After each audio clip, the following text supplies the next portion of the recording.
السلام علیکم ورحمۃ اللہ۔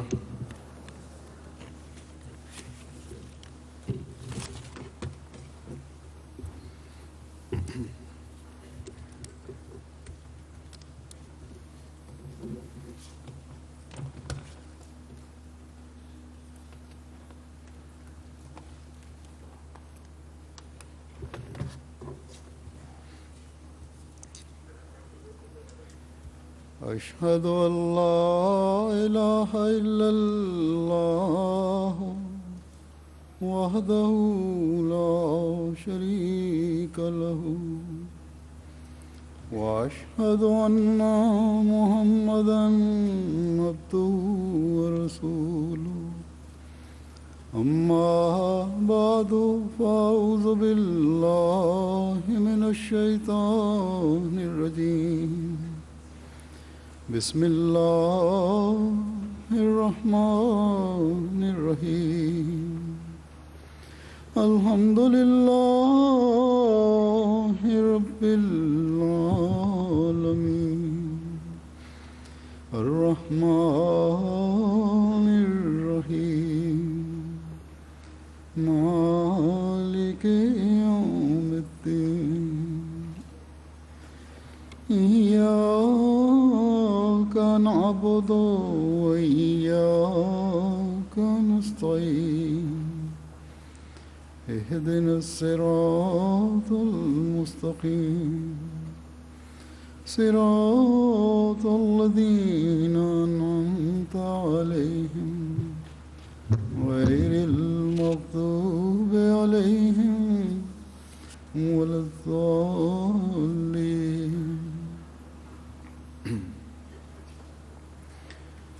آج جو باتیں میں آپ کے سامنے پیش کرنا چاہتا ہوں وہ عورتوں کے لیے بھی اسی طرح ضروری ہیں جس طرح مردوں کے لیے، یا ان باتوں سے یہ احساس پیدا نہ ہو کہ یہ مردوں کے لیے ہیں اس لیے عورتوں کے لیے ان کی اتنی اہمیت نہیں ہے۔ اسلام نے عورت اور مرد دونوں جو ایک گھر کی اکائی ہیں ان پر ذمہ داری ڈالی ہے کہ اپنے گھروں کا حق ادا کرنے کے لیے اپنی اکائی کی اہمیت کو سمجھنے اور اس کو معاشرے کا اہم حصہ بنانے کے لیے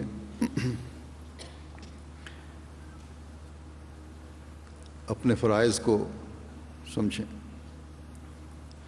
آج کل کا معاشرہ سفری سہولیات کی وجہ سے، رسل و رسائل کی سہولت کی وجہ سے، الیکٹرانک میڈیا کی وجہ سے، تعلیم عام ہونے کی وجہ سے اپنے حقوق پر تو بہت زور دیتا ہے، لیکن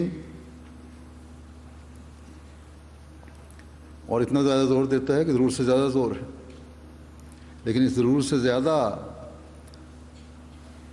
حقوق پر زور دینے کی وجہ سے افراد، مرد ہوں یا عورتیں، اپنے فرائض بھول جاتے ہیں یا انہیں ثانوی حیثیت دیتے ہیں۔ اپنے حق تو انصاف کے حوالے دے کر لینا چاہتے ہیں لیکن دوسروں کے حق دینا نہیں چاہتے،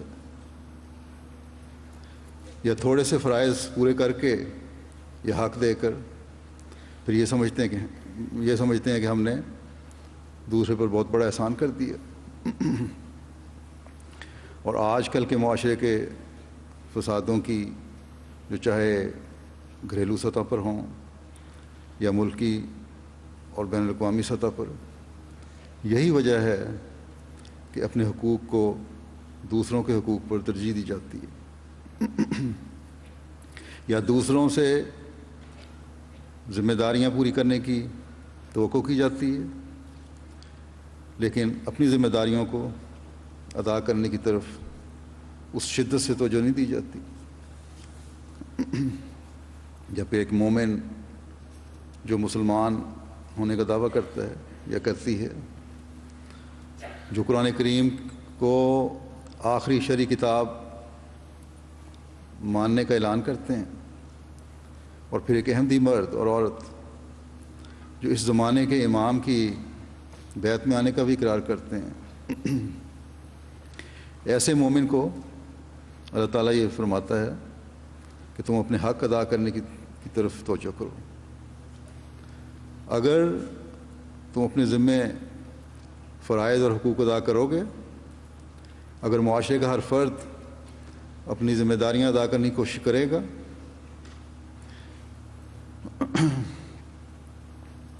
تو تمہارے حقوق خود بخود ادا ہو جائیں گے۔ اور یہ حقوق جو اللہ تعالیٰ نے ایک مومن کے ذمہ لگائے ہیں،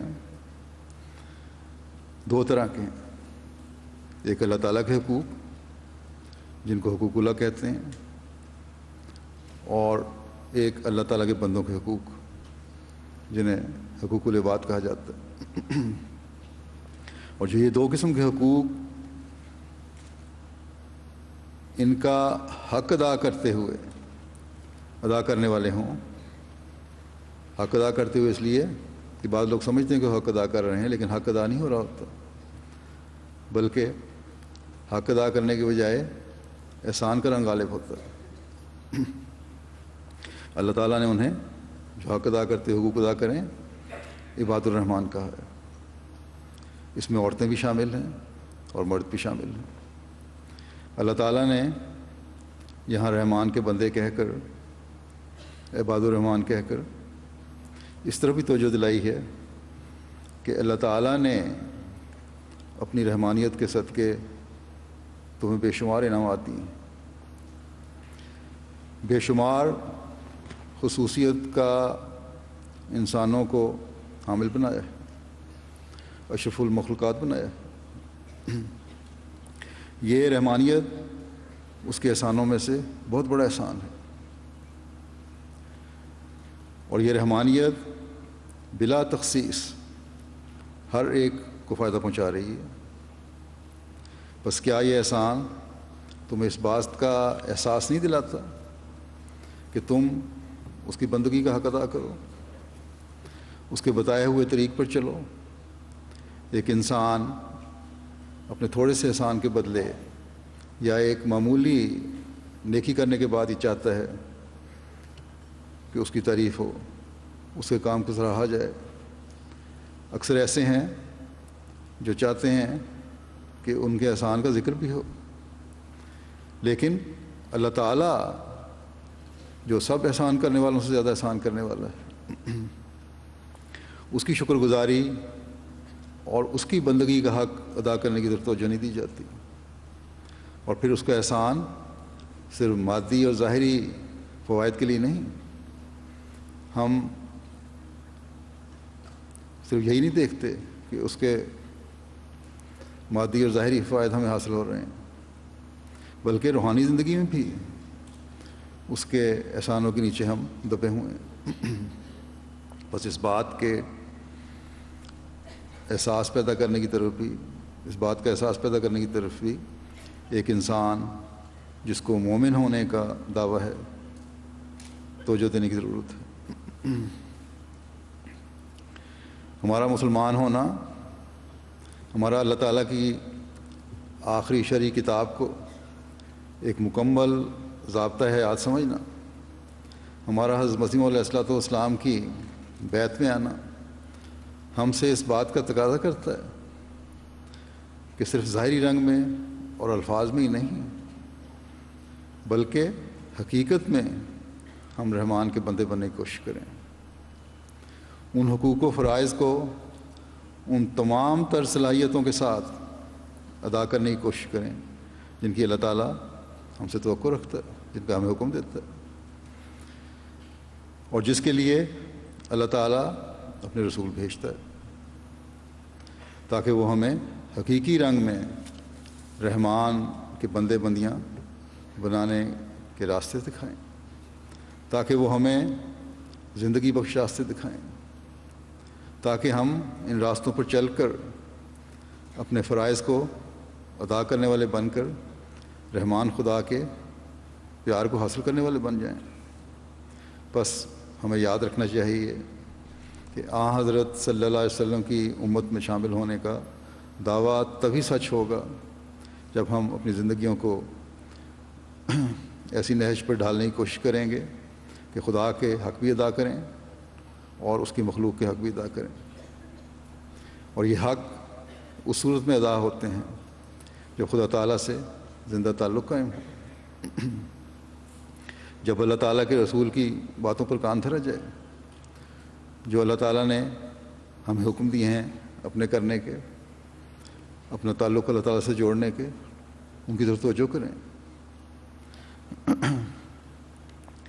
جب حضرت مسیح موعود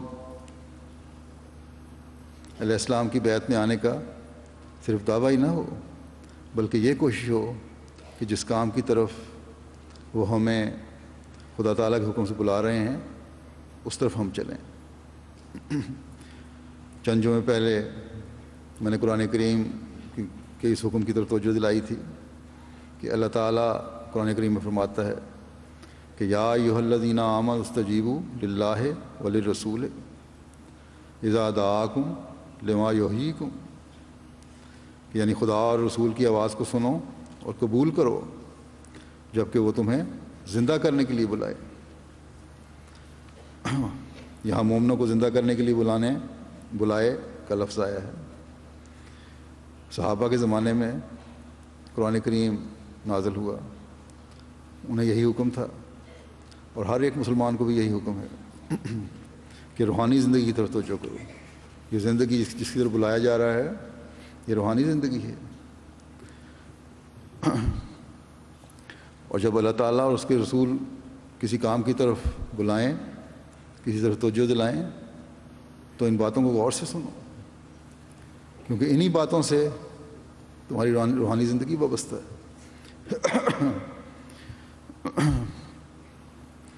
جس روحانی زندگی کے لیے ہم باتیں تو بہت کرتے ہیں، اظہار بھی کرتے ہیں، لیکن حقیقت میں یہ جائزہ لینے کی ضرورت ہے ہم میں سے کتنے ہیں جو اس روحانی زندگی کو حاصل کرنے کے لیے کوشش کرتے ہیں. اور وہ کوشش کیا ہے؟ وہ خدا تعالیٰ اور اس کے رسول کے حکموں پر عمل کرنا ہے. یہ جسمانی زندگی تو ایک دن ختم ہو جانی ہے. ہمیشہ رہنے والی زندگی کے انعامات تو روحانیت کے ساتھ ہی وابستہ ہیں. بس حقیقی زندگی کا حاصل کرنے والا تو وہی ہے جو اس ظاہری زندگی میں بھی خدا تعالیٰ کے حکموں پر چلے اور روحانیت میں ترقی کرے. حقوق اللہ اور حقوق العباد کو اپنے پیش نظر رکھے، اور پھر اس وجہ سے اس سلسلے کو ہمیشہ کی اخروی زندگی میں بھی خدا تعالیٰ کے انعامات کو حاصل کرنے والا بنائے.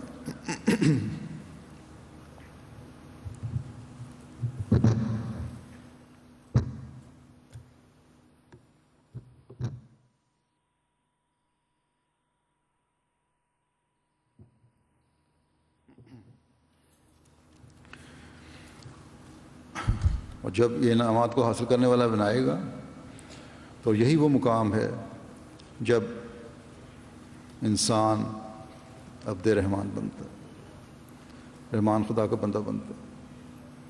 اللہ تعالیٰ کی بندگی کا حق ادا کرنے والا بننا ہے تو اس کے لیے کوشش کرنی پڑتی. ایک احمدی عورت اور مرد کو یاد رکھنا چاہیے کہ حضرت مسیح موعود علیہ السلام کی بیعت میں آ کر اس نے یہ عہد کیا ہے کہ میں عبد الرحمن بنوں گی اور بنوں گا. اللہ تعالیٰ کے بندے سے بننا کیا ہے؟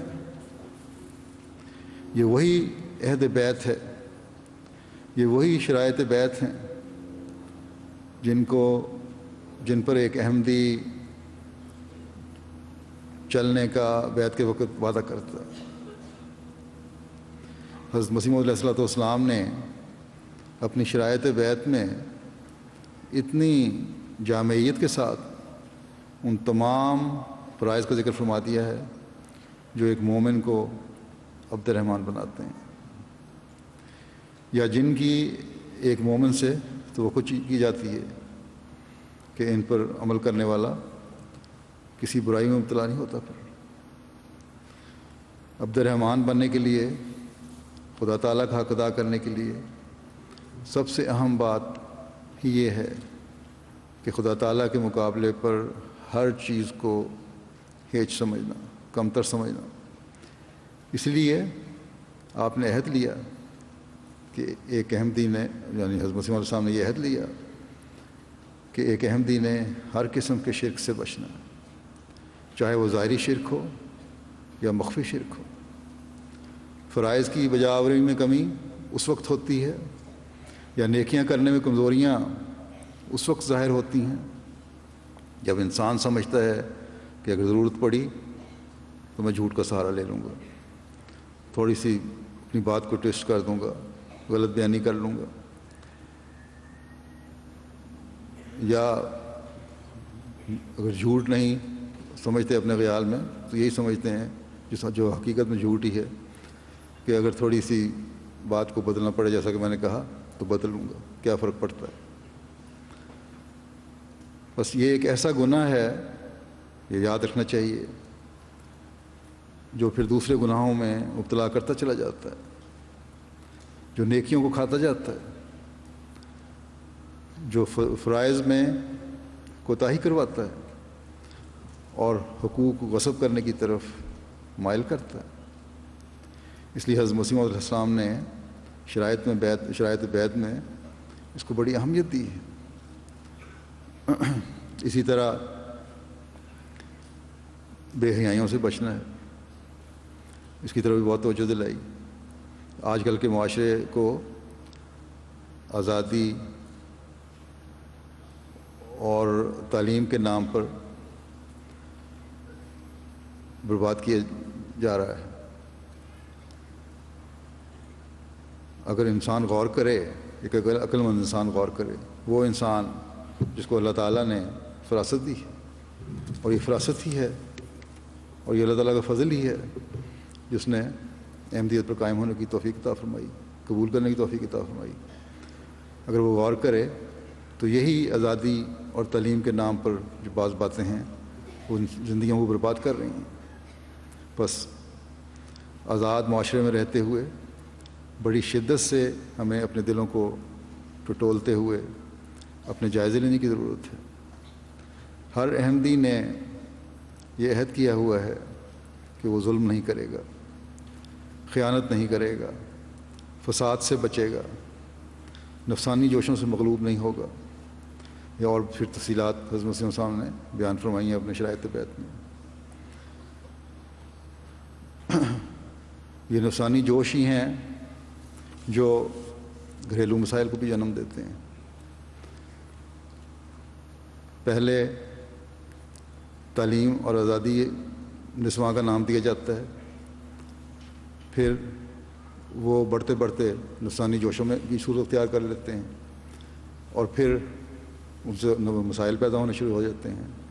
اور ہمارے معاشرے میں سب سے پہلے جو مسائل جنم لیتے ہیں وہ گھریلو مسائل ہیں۔ بس اس طرف ہر عورت اور مرد کو توجہ دینے کی ضرورت ہے۔ پھر عفو ہے، درگزر ہے، عاجزی، انکساری کا عہد ہے جو ہم نے کیا۔ یہ تمام عہد ہماری شرائط بیعت میں داخل ہیں۔ اللہ تعالیٰ کے احسانوں کو یاد کر کے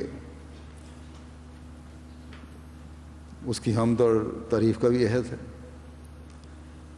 اللہ تعالیٰ کی حمد اور تعریف اگر صحیح رنگ میں کی جائے، اس کے احسانوں کو یاد کیا جائے، تو پھر اس کے حکموں پر انسان چلتا ہے۔ پھر عفو، درگزر، عاجزی، انکساری، یہ ساری باتیں خود بخود پیدا ہوتی چلی جاتی ہیں۔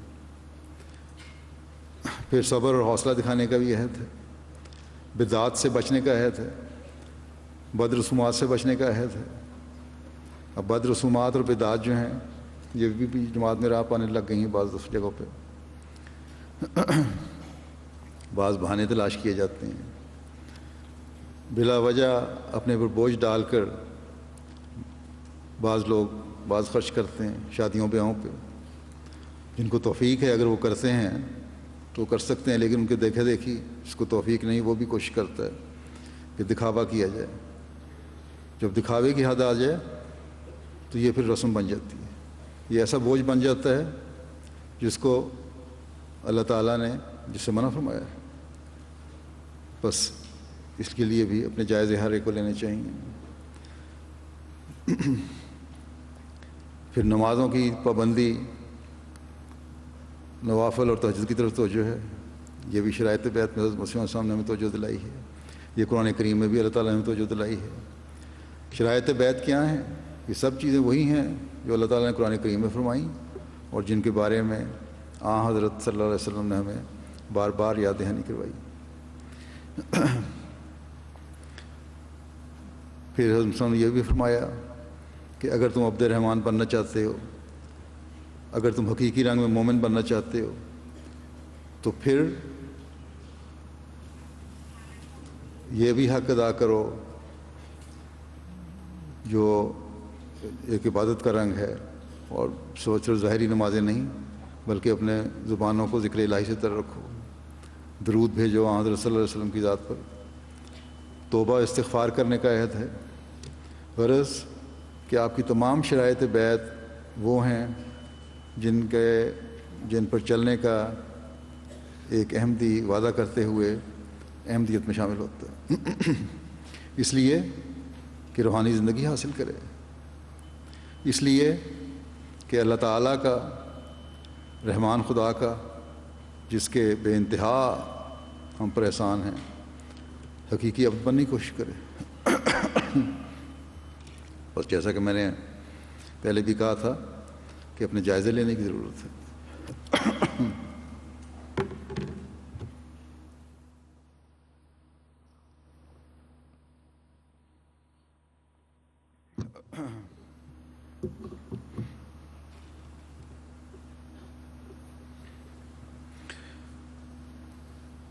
ہمیں یہ جائزے لینے کی ضرورت ہے اور اس بات کی طرف کوشش سے جائزے لینے کی ضرورت ہے کہ رحمان خدا ہم سے کیا چاہتا ہے۔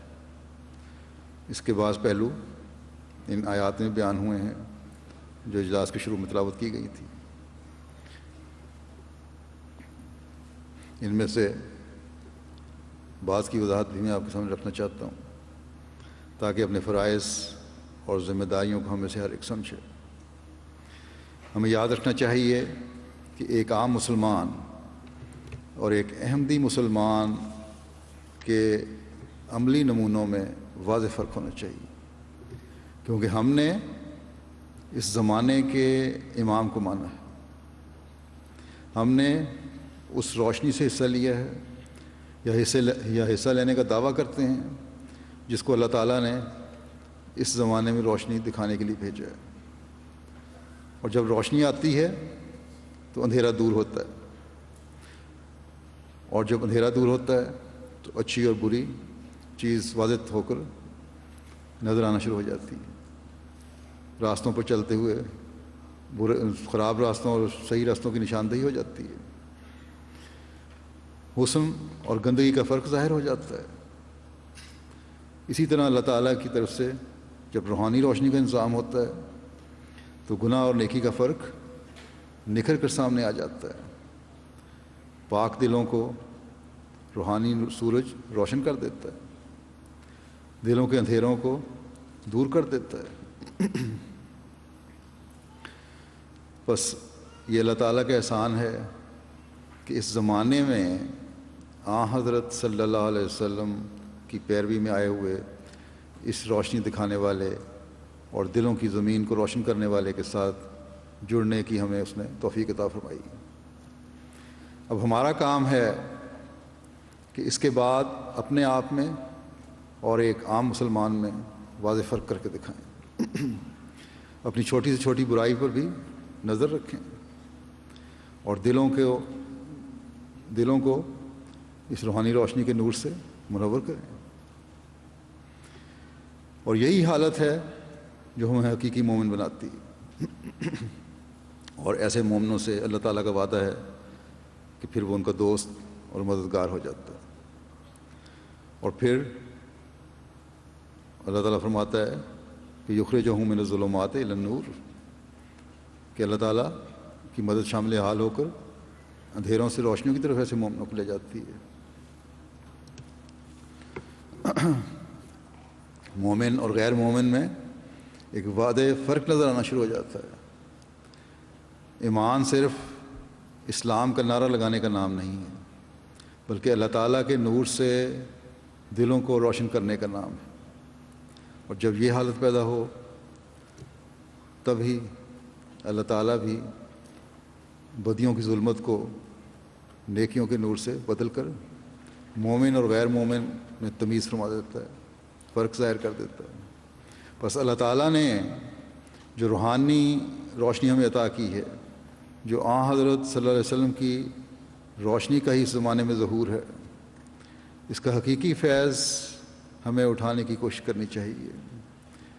حضرت صلی اللہ علیہ وسلم نے یہی فرمایا ہے کہ مسیح موعود اور مہدی موعود کا آنا میرا آنا ہے، اور اللہ تعالیٰ نے قرآن شریف میں بھی وآخرین منہم لما یلحقوا بہم کہہ کر مسیح موعود کو حضرت صلی اللہ علیہ وسلم کا آنا ہی قرار دیا، اور مسیح موعود کے ماننے والوں کو حضرت صلی اللہ علیہ وسلم کے حقیقی متبعین میں شمار فرمایا ہے۔ بس ایک احمدی کو، عورت کو، مرد کو اپنے آپ کو حقیقی مومن اور عبد رحمان بنانے کی ضرورت ہے۔ وہ حالت پیدا کرنے کی ضرورت ہے جو صحابہ نے اپنے اندر پیدا کی۔ اپنے اندر خلافت کے نظام کو جاری رکھنے کے لیے وہ حالت پیدا کرنے کی ضرورت ہے جو خلفائے راشدین کے زمانے میں خلافت کے حقیقی فرما برداروں اور اطاعت گزاروں نے اپنے اندر پیدا کی۔ جنہوں نے حضرت مسیح موعود علیہ السلام کو نہیں مانا، ان کی اکثریت گو ظاہری طور پر مسلمان ہیں، لیکن دین کو چھوڑ کر دنیا کی غفلتوں میں مبتلا ہو گئی، دنیا کے اندھیروں میں ڈوبی ہوئی ہے۔ یہ لوگ تو یہ عذر کر سکتے ہیں، گو یہ عذر بھی اللہ تعالیٰ کے نزدیک قابل قبول نہیں ہے کہ ہمیں ہمارے نام نہاد دین کے علمبرداروں نے مسیح موعود کو ماننے سے روکے رکھا تھا۔ لیکن ایک احمدی کے لیے کوئی بھی عذر نہیں جو اپنی حالت کو اللہ تعالیٰ اور اس کے رسول کے بتائے ہوئے حکموں پر چلانے کی کوشش نہیں کرتا، جو اپنی زندگی میں پاک تبدیلی پیدا نہیں کرتا، جو روشنی میں ہوتے ہوئے روشنی کو قبول کرنے کے بعد پھر اس خیال میں رہتا ہے کہ رات کی تاریکی ہے اس لیے ہمیں اچھے برے کی تمیز کا پتہ نہیں چلا،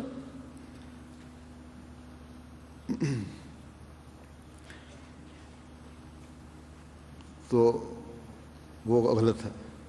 وہ سمجھ لے کہ وہ صرف زبانی کلامی باتیں کر رہا ہے، دل سے اس نے روشنی کو نہیں مانا اور نہ اس نے اپنی صحیح آنکھوں سے اس روشنی کو دیکھا۔ غیروں کے پاس تو اللہ تعالیٰ کے حکم ذکر یعنی نصیحت کر پر عمل کروانے والا کوئی نظام نہیں ہے۔ ہمارے پاس تو یہ نظام موجود ہے، بس ہمارے پاس کسی بھی صورت میں کوئی عذر نہیں ہے۔ ہمیں دنیا کے اس نفسا نفسی کے دور میں اپنے آپ کو ہر برائی سے اللہ تعالیٰ کی دی ہوئی روشنی کی مدد سے بچانے کی ضرورت ہے، خراب راستوں سے بچنے کی ضرورت ہے، صحیح راستوں پر چلنے کی ضرورت ہے۔ ایک مومن کی یہ خصوصیت ہے اور ہونی چاہیے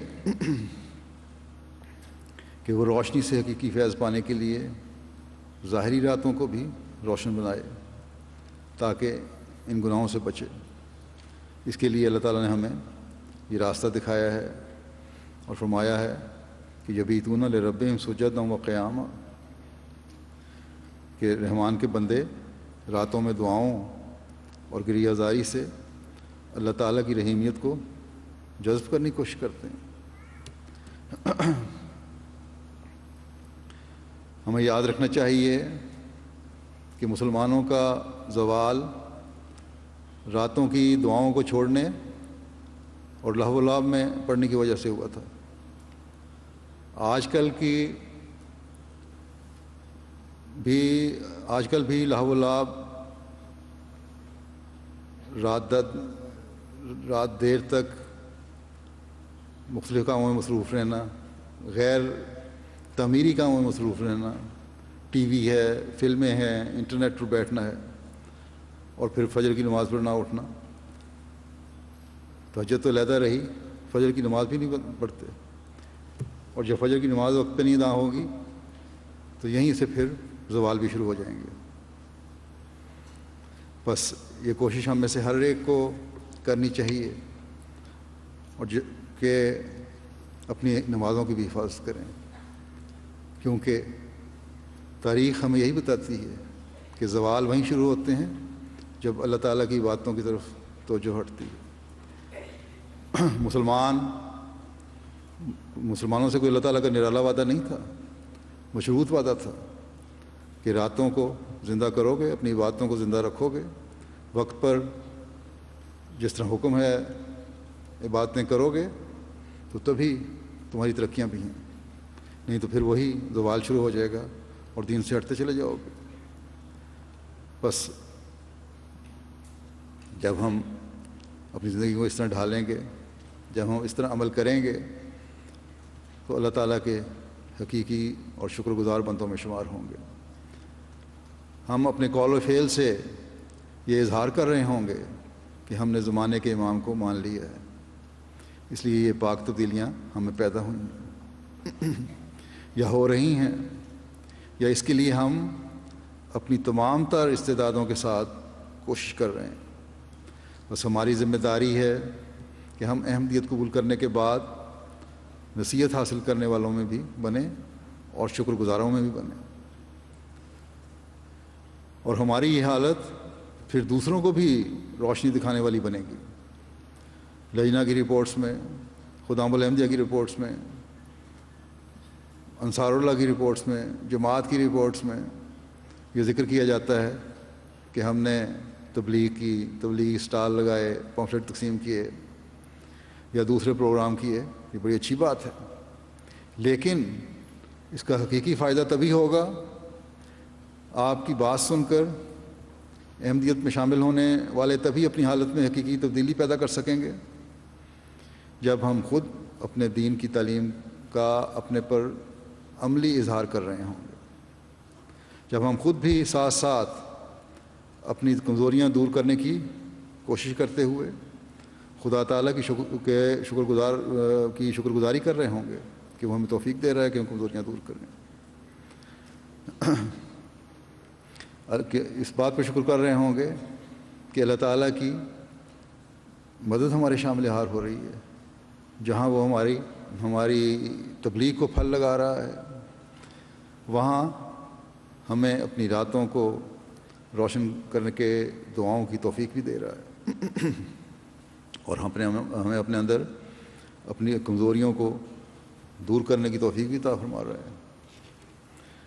اور جب ایک شخص ایسا عبد الرحمن بنتا ہے، چاہے وہ عورت ہے یا مرد، یا بننے کی کوشش کرتا ہے، تو اللہ تعالیٰ فرماتا ہے کہ ایسا بننے والے کا ایک بہت بڑا وصف یہ ہے کہ وہ یمشون علی الارض ہونا، کہ وہ عاجزی کا نمونہ ہوتے ہیں اور زمین پر عاجزی سے چلتے ہیں.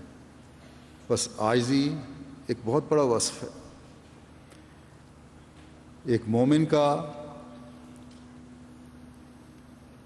ہم میں سے ہر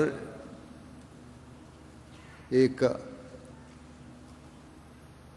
یہ فرض ہے اور یہ ضروری ہے اس کے لیے کہ وہ اپنے جائزے لے کہ کس حد تک ہم میں یہ خوبی ہے.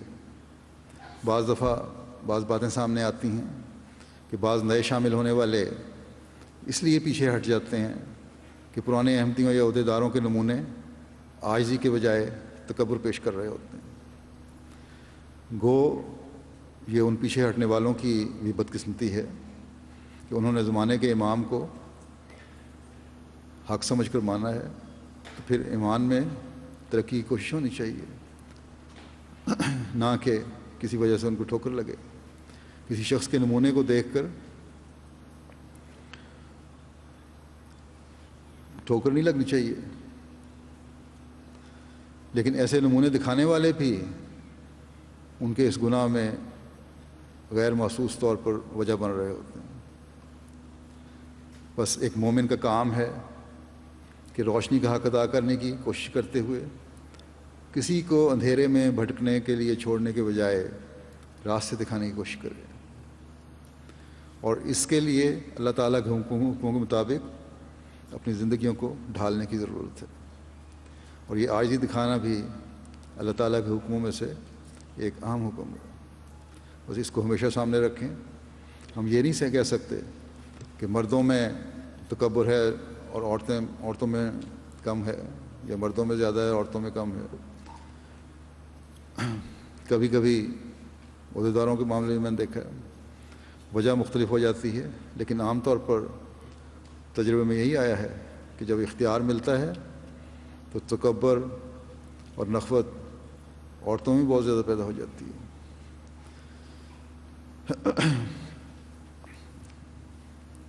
اللہ تعالیٰ نے یمشون علی الارض فرما کر ایک پیشگوئی بھی فرمائی ہے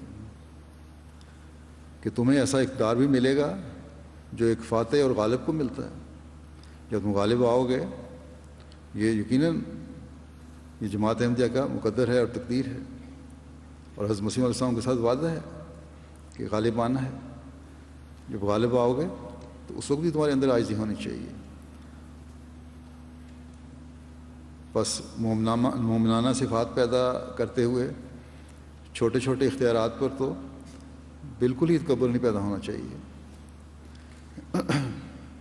پھر روشنی سے فیض پا کر روشنی پھیلانے والے رحمان خدا کی بندگی کا حق ادا کرنے والوں کی یہ نشانی بھی ہے، یا یہ حکم ہے ان کو کہ یہ حالت تمہارے اندر پیدا ہوگی تو تم رحمان خدا کے بندے ہوگے، ورنہ نہیں۔ اور وہ یہ ہے کہ وَإِذَا خَاطَبَهُمُ الْجَاهِلُونَ قَالُوا سَلَامًا، اور جب جاہل لوگوں سے لڑاکے اور بد اخلاق لوگوں جو ہیں وہ اس کوشش میں ہوتے ہیں، یا ان سے واسطہ پڑتا ہے جب تمہیں کہ اپنی حرکتوں سے جوش دلا کر کوئی جھگڑا اور فساد پیدا کریں، تو وہاں بجائے طیش میں آ کر اسی طرح وہ اچھے ہتھیار سے جواب دینے کے بجائے ایک عبد رحمان، ایک مومن بندی اور بندہ یہ کہتے ہیں کہ تم پر سلامتی ہو، ہم تو تمہارے لیے بھی امن اور سکون چاہتے ہیں۔ یہی ہتھیار ہے جو ایک مومن کی کامیابی کا راز ہے، کیونکہ ظلم و زیادتی کا نرمی اور عقل سے جواب دینا ماحول میں بہت سے دوسرے لوگوں کو روشنی دکھانے کا باعث بن جاتا ہے۔ بس اس طرف ہمیشہ نظر رکھنی چاہیے کہ ذرا ذرا سی بات پر جھگڑے پیدا نہ کریں۔ اور پھر جیسا کہ میں نے کہا کہ غلبہ ملنا ہے، جب غلبہ مل جائے تب بھی ایک حقیقی عبد الرحمن جاہلوں کی جہالت آمیز باتوں کو خاطر میں نہیں لاتے اور سلامتی مانگتا ہے۔ اب قرآن کریم کے اس حکم کو آج کل کے مسلمان سربراہوں اور حکومتوں سے مقابلہ کر رہے ہیں تو صاف پتہ چل جاتا ہے کہ یہ وہ لوگ ہیں، یہ لوگ وہ نہیں ہیں جو عبد الرحمن ہوں۔ حضرت صلی اللہ علیہ وسلم کا اسوہ تو یہ بتاتا ہے کہ یہودی نے سختی سے قرض کی واپسی کا مطالبہ کیا تو آپ نے بڑے پیار سے اور آرام سے جواب دیا۔ بس جہالت سے جواب دینا دنیا میں کہیں بھی پسند نہیں کیا جاتا، لیکن دنیا والے اس پر عمل نہیں کرتے۔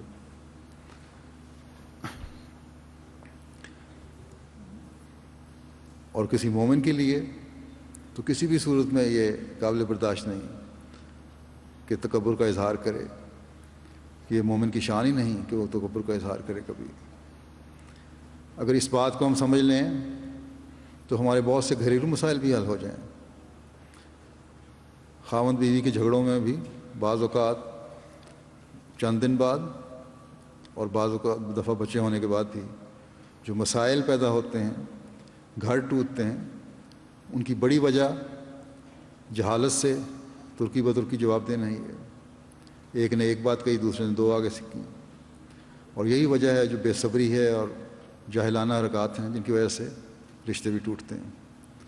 قرآن کریم کے احکامات جہاں وسیع معاشرے کے لیے روشنی دکھانے والے ہیں، اسی طرح ہر چھوٹی سے چھوٹی سطح پر بھی لاگو ہوتے ہیں. اگر ہر انسان ان کو سمجھ لے اور ان پر عمل کرنے کی کوشش کرے تو گھر کی اکائی سے لے کر معاشرے کی اکائی تک ایک مومنہ اور مومن امن کے پیامبر بن جاتے ہیں، سلامتی بکھیرنے والے بن جاتے ہیں. بس اس بات کو سمجھنے کی ضرورت ہے، کیونکہ یہ ہمیشہ یاد رکھیں کہ ایک دوسرے کو جواب دینا اور اپنا حق سمجھنا کہ میں صحیح ہوں تکبر اور جہالت کی وجہ سے ہوتا ہے. جہالت صرف یہ اس لیے اس سے دور نہیں ہوتی کہ میں اپنی ڈگری حاصل کر لی، تعلیم حاصل کر لی، بلکہ جہالت یہ ہے کہ ایسے اعمال، اللہ تعالیٰ نے فرمایا اعمال صالحہ بجا لاؤ، تو ایسے اعمال جو صحیح وقت پر ادا ہو رہے ہوں، جہاں ایسے جھگڑے شروع ہوں وہاں انسان کو کی تعلیم کا تقاضا اور عقل کا تقاضا یہ ہے کہ دونوں میں سے ایک فرد خاموش ہو جائے تاکہ جھگڑے مزید طول نہ پکڑیں. اگر یہ چیز نہیں ہے تو چاہے وہ کوئی ڈاکٹر ہے، کوئی پی ایچ ڈی ہے یا ڈگری ہولڈر ہے، جو مرضی پڑھا لکھا ہو، وہ جاہل ہے. بس اس جہالت سے بچنے کی بہت زیادہ ضرورت ہے، کیونکہ یہ باتیں اس زندگی کو جہنم بناتی ہیں اور خدا تعالیٰ کی ناراضگی کا بھی مورد بناتی ہیں. بس اس کا علاج اللہ تعالیٰ نے یہ بھی ہمیں بتایا ہے کہ اللہ تعالیٰ سے مدد چاہو، دعا کرو، استغفار کرو، لاحول پڑھو، ذکر الہی کرو. بس ہم سب کو ان باتوں پر عمل کرنے کی ضرورت ہے اور یہ دعا کرنے کی ضرورت ہے کہ اے خدا ہمیں جہالت اور کم علمی کے جہنم سے بچا، ہمیں دنیا داری اور ہوس پرستی کے جہنم سے بچا، ہمیں اپنی آئندہ نسلوں کی خرابی کے جہنم سے بچا. جب خاوند بیوی لڑ رہے ہوں تو اپنے بچوں کو بھی ظاہری جہنم میں مبتلا کر رہے ہوتے ہیں. اس لڑائی کی وجہ سے میں نے دیکھا ہے کہ بچے بگڑ کر ایسے کاموں میں ملوث ہو جاتے ہیں جو خدا تعالیٰ کی ناراضگی کے موجب ہوتے ہیں. میرے سامنے کئی ایسے معاملے آتے ہیں کہ بچے پریشان ہیں، پڑھائی میں کمزور ہیں، صحت اچھی نہیں ہے، اور جب ذرا قریدو اور پتہ کرو تو پتہ چلتا ہے کہ گھر کا ماحول، ماں باپ کے جھگڑے بچوں پر منفی اثر ڈال رہے ہیں. اس زمانے میں معاشرہ مذہب سے دور لے جانے میں بڑا کردار ادا کرتا ہے، جیسے کہ شروع میں میں نے کہا. اس لیے یہ دعا بھی ایک مومن کی دعاؤں میں شامل ہونی چاہیے کہ ہمیں کفر اور شیطنت کے جہنم سے بچا، ہمیں لامذہبیت کے جہنم سے بچا، ہمیں خود سری، جھوٹ اور ظلم کے جہنم سے بچا، ہمیں اپنی رضا اور محبت کی دوری کے جہنم سے بچا. اور اللہ تعالیٰ کی رضا اسی وقت حاصل ہوتی ہے جب اس کے حکموں پر عمل کیا جائے، کیونکہ ان برائیوں کا عارضی پیدا ہونا یا مستقل پیدا ہونا ہماری تباہی اور بربادی کے سوا کچھ نہیں.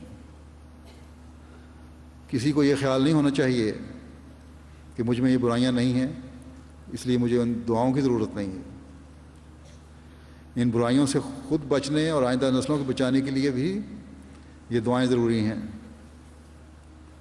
اور دوسروں کے حقوق کی باریکی میں جا کر ہمیشہ ادائیگی کرتے چلے جانے کے لیے بھی ان دعاؤں کی ضرورت ہے. ہمیشہ یاد رکھنا چاہیے کہ جو دم غافل وہ دم کافر، اور جب یہ حالت پیدا ہوتی ہے کہ اللہ تعالیٰ سے غفلت برتنا شروع کر دے انسان تو پھر رحمان خدا سے دوری پیدا ہوتی چلی جاتی ہے۔ میں نے ابھی کہا کہ ہمیں دعا کرنی چاہیے کہ اللہ تعالیٰ ہمیں جھوٹ کے جہنم سے بچائے۔ اللہ تعالیٰ اس بارے میں فرماتا ہے کہ رحمان کی آیات میں ہی کہ رحمان کے بندوں کی یہ بھی نشانی ہے کہ لا یشہدون الزور، کہ جھوٹی گواہی نہیں دیتے، ہر حالت میں ان کے منہ سے سچ اور صداقت کے الفاظ نکلتے ہیں۔ یہ کتنی اعلیٰ بات ہے کہ ہم نے اس زمانے کے امام کو مانا اور یہ گواہی دی کہ آنے والا صادق اور خدا تعالیٰ کی طرف سے سچا ہے۔ لیکن کیا اس سچائی کو قبول کرنے اور سچی گواہی سے ہمارا مقصد پورا ہو گیا؟ ہاں، ایک حصہ تو پورا ہو گیا، لیکن ایک بڑا حصہ اس وقت پورا ہوگا جب ہمارے قول و فعل میں کوئی تضاد نہیں ہوگا۔ سچ قبول کرنے کے بعد سچ ہمارے ہر عضو سے ظاہر ہو رہا ہوگا۔ معاشرے میں ہماری سچائی ایک پہچان بن جائے گی۔ ہمیشہ ہمیں یاد رکھنا چاہیے کہ توحید کے بعد سب سے بڑی نیکی اور بڑا مشکل کام جو انسان کو پیش آ سکتا ہے ادائیگی جس کی کرنا اور صحیح طور پر نبھانا اس کو، وہ سچائی ہے۔ ہزاروں انسانوں میں رحم کا جذبہ بھی ہوتا ہے، عموماً انصاف کرنے والے بھی ہوتے ہیں، لیکن مکمل سچائی کے اظہار اور سچی گواہی جو ہے ہر حال میں دینے کے لیے بسا اوقات اکثر لوگ تیار نہیں ہوتے۔ یہاں یورپ میں پڑھے لکھے لوگوں میں بھی ہم دیکھتے ہیں کہ بہت سے ایسے ہیں جو انصاف اور رحم کی آوازیں تو بلند کرتے ہیں، لیکن اپنے متعلق تو ایک طرف رہا، اپنے عزیزوں کے بارے میں بھی سچی گواہی دینی پڑے تو ٹال مٹول کی کوشش کرتے ہیں، بلکہ اپنے ہم قوموں کے بارے میں بھی نہیں دے سکتے بعض اوقات۔ آج دنیا کے جھگڑوں کی بنیاد اسی سچائی کی کمی کی وجہ سے ہے، یا اسی سچائی کا فقدان ہے۔ انصاف کا نعرہ لگانا یا چھوٹی سطح پر انصاف کرنا بالکل اور چیز ہے، اور مکمل سچائی کے ساتھ مکمل طور پر سچی گواہی دینا بالکل مختلف چیز ہے۔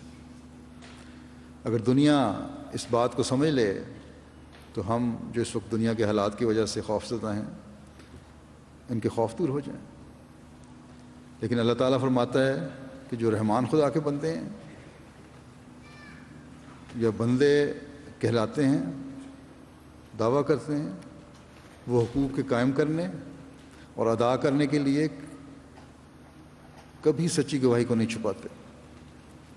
ہم دنیا کو روشنی دینے کا دعویٰ لے کر اٹھیں۔ ہر عورت اور مرد جو احمدی ہونے کا اعلان کرتا ہے اس کا یہی دعویٰ ہے کہ ہم دنیا میں سچائی کو قائم کرنا ہے۔ اگر یہ نہیں تو ہمارے دعوے کھوکھلے ہیں۔ ہم اس لیے نہیں پیدا کیے گئے یا جماعت میں اس لیے شامل نہیں ہوئے کہ ہم نے کہ صرف دنیاوی ڈگریوں میں اعلیٰ پوزیشنیں حاصل کرنی ہیں، یا ہم نے دولت سمیٹنے کی طرف بھرپور کوشش کرنی ہے، یا ہمارا مقابلہ یہ ہے کہ فیشن میں کون ترقی کرتا ہے، بلکہ ہم نے سچائی کو پھیلانا ہے۔ سچائی کو ماننا ہے تو سچائی کو پھیلانے کے لیے ہمیں کوشش کرنی چاہیے۔ اگر یہ نہیں ہوگا تو پھر ہمارے دعوے بھی کھوکھلے ہیں۔ زمانے کے امام کو ماننا تو ایک طرف رہا، سچی گواہی کو چھوڑ کر ہم خدا پر ایمان سے بھی دور ہٹ رہے ہوں گے، کیونکہ ہم جھوٹ بولیں گے اور سچائی کو چھپائیں گے تو ہماری نظر میں اس کا مطلب یہ ہوگا کہ ہماری نظر میں خدا تعالیٰ کی کوئی قدر نہیں رہی، یا ہم خدا تعالیٰ کی بادشاہت کے بجائے شیطان کی بادشاہت قائم کرنے میں مددگار بن رہے ہیں۔ جیسا کہ میں نے کہا کہ توحید کے بعد سچی گواہی ایک انتہائی اہم چیز ہے، اسے ہم سب کو اپنے سامنے رکھنا چاہیے۔ بس ہم میں سے ہر بچے، ہر بوڑھے، ہر جوان، ہر عورت اور ہر مرد کو یہ عہد کرنا چاہیے کہ جیسے بھی حالات ہوں، ہر حالت میں نے سچ بولنا ہے۔ خاص طور پر احمدی عورتوں کو سچائی کے قائم کرنے کے لیے ایک مہم چلانی چاہیے، کیونکہ عورتوں نے آئندہ نسلوں کی تربیت میں بہت اہم کردار ادا کرنا ہوتا ہے۔ حضرت صلی اللہ علیہ وسلم بھی خاص طور پر عورتوں سے یہ عہد لیا کرتے تھے، جس کا قرآن کریم میں بھی ذکر ہے کہ کسی پر جھوٹا الزام نہیں لگائیں گی۔ یہ ضروری نہیں کہ ہر عورت میں برائی پائی جاتی ہو کہ جو جھوٹے الزام اور اتہام لگاتی ہے، اور مرد اس گناہ سے پاک ہیں۔ میرے سامنے بہت سی ایسی مثالیں بھی ہیں کہ عورت سچائی سے کام لے رہی ہے اور مرد جو ہیں وہ غلط اور جھوٹی گواہی دیتے اور الزام لگاتے ہیں۔ یہاں عورتوں پر وہ برائی سے بچنے کا خاص طور پر زور دیا گیا ہے، اس جھوٹ کی برائی سے بچنے کا۔ اس کی وجہ ایک تو یہ ہے کہ بعض قوموں میں اس زمانے میں بھی اور اب بھی ہیں، اور بعض علاقوں کی عورتوں میں تربیت کی کمی کی وجہ سے یہ بیماری بہت عام ہے کہ ذرا سی بات پر جھوٹ بول دیتی ہیں۔ معمولی غلط بیانی کو سمجھتی ہیں کہ جھوٹ نہیں، حالانکہ معمولی سی غلط بیانی بھی جھوٹ ہے۔ یہ احساس ہی نہیں ہوتا کہ غلط بیانی کی جا رہی ہے۔ دوسرے، جیسا کہ میں نے کہا کہ عورت کا معاشرے کی تربیت میں بہت بڑا کردار ہے۔ اس کی گود سے بچے پل کر آگے معاشرے کی ذمہ داریاں اٹھانے والے ہوتے ہیں۔ جب بچہ یہ دیکھے کہ میری ماں اکثر غلط بیانی سے کام لے رہی ہے، گھر میں چاہے اقامت کے ڈر سے ہی یہ واقعات ہو رہے ہوں، سچائی کچھ اور بیان کچھ کیا جا رہا ہو، اور بچے کے علم میں ہو کہ حقیقت کیا ہے، تو بچوں پر پھر سچ کی اہمیت ختم ہو جاتی ہے۔ اور جب یہ سچ کی اہمیت ختم ہو جائے تو پھر جیسا کہ میں نے کہا کہ خدا تعالیٰ پر ایمان بھی ختم ہو جاتا ہے۔ اور یہی بہت بڑی وجہ آج کل کے زمانے میں بھی بن رہی ہے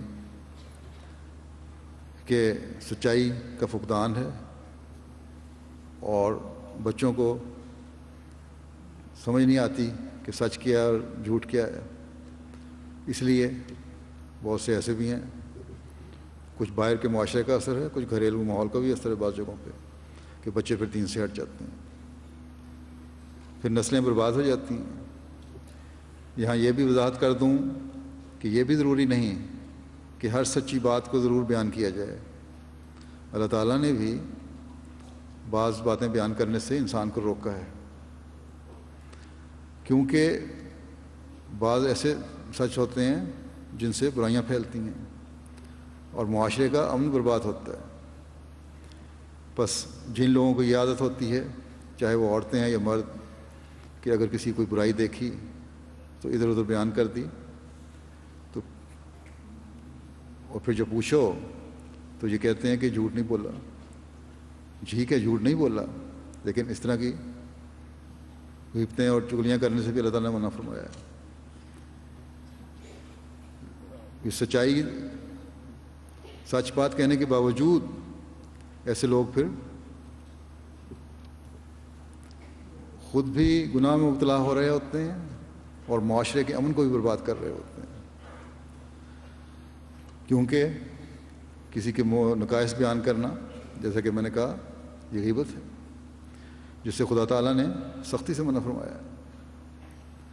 اور پھر اس طرح کھلے عام برائی بیان کرنے سے برائی کے نقصانات کی اہمیت بھی اکثر ختم ہو جاتی ہے۔ اس لیے اللہ تعالیٰ نے فحشاء کو چھپانے کا بھی حکم دیا ہے کہ ضروری نہیں کسی ہر ایک کا گند ظاہر کیا جائے۔ اور آج کل کے معاشرے میں، مغربی معاشرے میں بے حیائیاں اس لیے پھیل رہی ہیں، گناہ کی اور نیکی اور گناہ کی تعریف بالکل ختم ہو چکی ہے، اس لیے کہ ہر برائی کو آزادی کے نام پر کھلے عام کیا جاتا ہے۔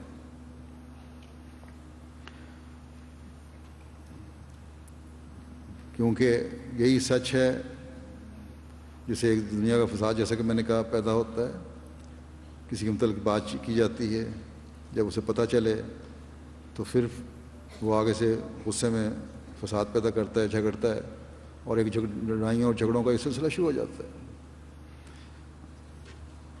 ایسے معاملات بھی میرے سامنے آئے ہیں کہ ایک لڑکی بیاہ کر سسرال گئی تو سسرال کی باتیں اور کمزوریاں اور ایسی باتیں جو لڑکی کے ماں باپ کے بارے میں سسرال میں ہوئیں، اپنے ماں باپ کو آگے بتا دیں، اپنے ماں باپ کی کمزوریاں اور باتیں سسرال میں کر دیں، اپنی طرف سے یہ اظہار کرنے کے لیے کہ میں کتنی سادہ اور سچی ہوں، یا بیوقوفی کی وجہ سے ایسی حرکتیں ہو گئیں، اور پھر لڑکے اور لڑکی کے خاندانوں میں ناچاتیاں اور لڑائیاں شروع ہو گئیں، جس کا نتیجہ یہ نکلا کہ یا تو شادی ٹوٹ گئی یا دونوں خاندانوں میں سالوں تک رنجشوں اور الزام تراشی کا سلسلہ چلتا رہا، بلکہ تعلقات ہی ختم ہو گئے۔ ایسے بھی لوگ ہیں، ایسے خاوند ہیں جنہوں نے کہا پھر اگر تم نے اپنے ماں باپ سے تعلق رکھا تو پھر ہمارا تمہارے سے تعلق کوئی نہیں، میں تمہیں طلاق دے دوں گا۔ اور ایسی بیٹیاں بھی ہیں اس وجہ سے مجبور ہو کر پھر جنہوں نے 10 سال سے اپنے ماں باپ کی شکل نہیں دیکھی۔ بس یہ ظلم اس لیے ہوتے ہیں کہ معمولی سی بات کو ظلم اور برائی نہیں سمجھا جاتا، اور اپنی طرف سے بڑا سچائی کا اظہار کیا جا رہا ہوتا ہے۔ ہاں، اگر نظام، جماعت کا نظام اور کوئی بھی اصلاح کرنے والا ادارہ کسی کی گواہی کے لیے بلائے تو وہاں کسی بھی لحاظ کے بغیر سچی گواہی کو چھپانا نہیں چاہیے، بلکہ اس کو دینا چاہیے۔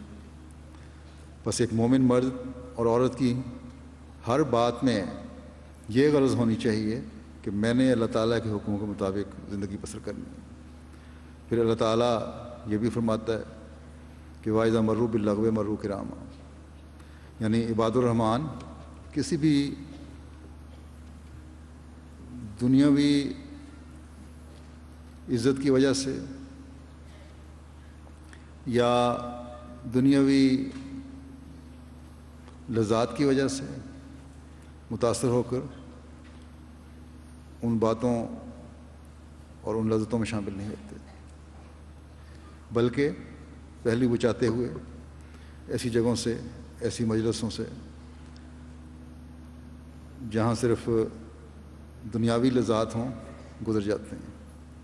بس لغویات میں ہر وہ چیز آتی ہے جو انسان کو خدا تعالیٰ سے دور کرتی ہے اور اللہ تعالیٰ کے واضح احکامات پر عمل میں روک بنتی ہے، چاہے وہ ناچ گانا ہے، چاہے وہ ہوٹلوں میں بیٹھ کر فن کے نام پر شیشے کا استعمال ہے یا حقے کا استعمال ہے، مختلف ملکوں میں مختلف نام لیے جاتے ہیں، یا لڑکوں اور لڑکیوں کی مشترکہ مجالس ہیں اور دوستیاں ہیں جو پھر بعد میں دوسری برائیوں میں ملوث کر دیتی ہیں، چاہے یہ انٹرنیٹ پر راتوں کو بیٹھ کر نماز کے وقت کے لیے اٹھنے میں سستی دکھانا ہے، یا انٹرنیٹ پر چیٹنگ اور فیس بک کا استعمال ہے غلط، اور یہ چاہے پھر عورتوں میں بیٹھ کر صرف دنیا داری کی باتیں کرنا ہے، اپنے زیوروں اور جوڑوں کے بنانے اور سلوانے کی باتوں میں مشغول رہنا ہے، یا کسی کے بارے میں اس ٹو میں رہنا ہے کہ اس کے خاوند کے ساتھ کیسے تعلقات ہیں، اس کا خاوند کیا کماتا ہے، فلاں کے گھر میں فلاں وقت میں کون آیا تھا۔ یہ سب لغویات ہیں۔ اللہ تعالیٰ نے ان سب باتوں سے منع فرمایا اور فرمایا رحمان خدا کے بندوں کے یہ عمل نہیں ہوتے، بلکہ ان کے دن اور رات عبادتوں میں اور ذکر الہی میں گزرتے ہیں۔ بس عام دنیاوی امور میں مصروف رہتے وقت بھی ہمیں ہر وقت یہ خیال رہنا چاہیے کہ میرا دنیاوی معاملات میں مصروف رہنا بھی مجھ میں کبھی یہ احساس پیدا نہ کرے کہ میں خدا تعالیٰ کی نظروں سے اوجھل ہو گیا ہوں، بلکہ ہر وقت یہ احساس رہے کہ مجھے دیکھ رہا ہے اور جب یہ احساس ہو تو جہاں اللہ تعالیٰ کا خوف رہے گا، غلط کاموں سے انسان بچے گا، وہاں بندوں کے حقوق کی ادائیگی کی طرف بھی نظر رہے گی۔ ہم اس طرف توجہ رکھیں گے اور توجہ دینی چاہیے کہ خدا تعالیٰ ہم سے کیا چاہتا ہے۔ خدا تعالیٰ نے قرآن کریم میں اپنے سارے احکامات بیان کر دیے ہیں، وہ بھی ہمیں کرنے چاہیے، ان کو تلاش کرنا چاہیے کہ کون کون سے اس نے کرنے کا حکم دیا ہے، اور وہ بھی اللہ تعالیٰ نے ہمیں بیان کر دیے ہیں جن سے ہمیں بچنا چاہیے۔ اللہ تعالیٰ نے یہ فرما کر، جس کا میں کل خطبہ میں ذکر کر چکا ہوں کہ کنتم خیر امت اخرجت للناس تأمرون بالمعروف وتنہون عن المنکر وتؤمنون باللہ، یعنی تم سب سے بہتر جماعت ہو جسے لوگوں کے فائدے کے لیے پیدا کیا گیا ہے، جو نیکی کی ہدایت کرتے ہو اور بدی سے روکتے ہو اور اللہ پر ایمان رکھتے ہو۔ بڑی جامعیت سے اس میں ہماری ذمہ داریاں ہمیں بتا دیں۔ اگر یہ باتیں ہم اپنے سامنے رکھیں تو تمام قسم کی نیکیوں پر عمل کرنے کی ہماری کوشش ہوگی، اور تمام قسم کی برائیوں کو چھوڑنے کے لیے ہم جد و جہد کریں گے۔ ہم اس بات کی کوشش میں ہوں گے کہ ہم نے رشتہ داروں سے حسن سلوک کرنا ہے، اور کس طرح کرنا ہے۔ ہماری یہ کوشش ہوگی کہ اللہ تعالیٰ کی رضا حاصل کرنے کے لیے ہم نے غریبوں کی خدمت کس طرح کرنی ہے۔ ہم اپنے اندر یہ وصف پیدا کرنے کی کوشش کریں گے کہ امانت کی ادائیگی کا حق ہم نے کس طرح ادا کرنا ہے۔ ہم یہ احساس پیدا کریں گے کہ دوسروں کا حق ادا کرنے کے لیے ہمیں کیا قربانی کرنی چاہیے۔ حسن ظنی ہمارا شیوا ہوگا، اللہ تعالیٰ کے بندوں کی شکر گزاری میں ہم بڑھنے والے ہوں گے۔ تکلیفوں میں صبر ہمارے اخلاق کی خوبصورتی ہوگا۔ انصاف قائم کرنے اور احسان کا سلوک کرنے کی طرف ہماری توجہ رہے گی۔ اپنے عہدوں کو ہم پورا کرنے والے ہوں گے، صلہ رحمی کرتے ہوئے اپنے عزیزوں کے حقوق ادا کرنے والے ہوں گے۔ والدین سے حسن سلوک ہمارے کردار کی خوبصورتی ہوگی۔ ہمسایوں سے حسن سلوک اور ان کے حقوق ادا کرنے کی طرف ہماری توجہ رہے گی۔ غصہ، بغض، کینے سے ہم بچ کر رہیں گے۔ بدگمانی اور عیب لگانے اور چغلیاں کرنے سے ہم بچیں گے۔ دوسروں کا استہزاء کرنا اور ان کی تحقیر کرنا اور ان کو کمتر سمجھنا ہمارے نزدیک بڑا گناہ ہوگا۔ فضول خرچی سے ہم پرہیز کرنے والے ہوں گے۔ بچوں کو آنکھ کی ٹھنڈک بنانے کے لیے صرف دعا ہی نہیں کریں گے، بلکہ ان کو آنکھوں کی ٹھنڈک بنانے کے لیے عملی اقدامات بھی کر رہے ہوں گے۔ اپنے عمل سے ان کے سامنے اپنے نمونے پیش کر رہے ہوں گے۔ بیوی خامد کے اور خامد بیوی اور بچوں کے حقوق ادا کرنے والے ہوں گے۔ اللہ تعالیٰ پر توکل میں ہم بڑھتے چلے جانے والے ہوں گے۔ غرض کے نیکیوں کی تلقین اور برائیوں سے بچنا ہمیں ہماری اپنی حالتوں میں بھی پاک تبدیلیاں پیدا کرنے کی طرف پیدا کرنے والا بناتا چلا جائے گا، اور ہم اس پاک معاشرے کو جنم دینے والے ہوں گے جس کے قائم کرنے کے لیے حضرت صلی اللہ علیہ وسلم تشریف لائے تھے، اور جس کی تفصیلات اور جزیات اللہ تعالیٰ نے ہمیں قرآن کریم میں کھول کر بیان فرما دی، اور جس کو اس زمانے میں دوبارہ دنیا میں رائج کرنے اور خدا تعالیٰ کی حکومت دنیا میں قائم کر کے عبد رحمان بنانے کے لیے اللہ تعالیٰ نے حضرت مسیح علیہ الصلوۃ والسلام کو بھیجا۔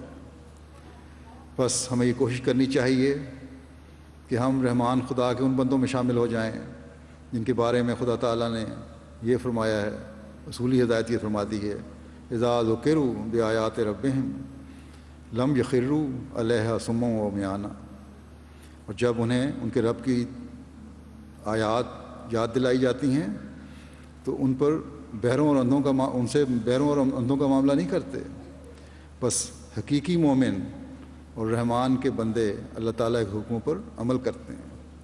جب نصیحت کی جائے اس کو سنتے ہیں، اپنی حالتوں کے بدلنے کی طرف توجہ کرتے ہیں۔ بس ہم میں سے ہر ایک کو یہ کوشش کرنی چاہیے کہ بجائے اس کے کہ اپنی ذاتی خواہشات اور ترجیحات کو سامنے رکھیں، اللہ تعالیٰ کی رضا کے حصول کے لیے اس کے حکموں پر چلنے کی کوشش کریں۔ اللہ تعالیٰ کرے کہ ہم میں سے ہر ایک، عورتیں بھی اور مرد بھی، اپنے عہد جو ہم نے دین کو دنیا پر مقدم رکھنے کا کیا ہے سامنے رکھتے ہوئے اللہ تعالیٰ کی رضا حاصل کرنے والے بنیں، اور رحمان خود کے ان بندوں میں شمار ہوں جن پر خدا تعالیٰ کے پیار کی نظر ہر وقت پڑتی رہتی ہے۔ اب دعا کر لیں۔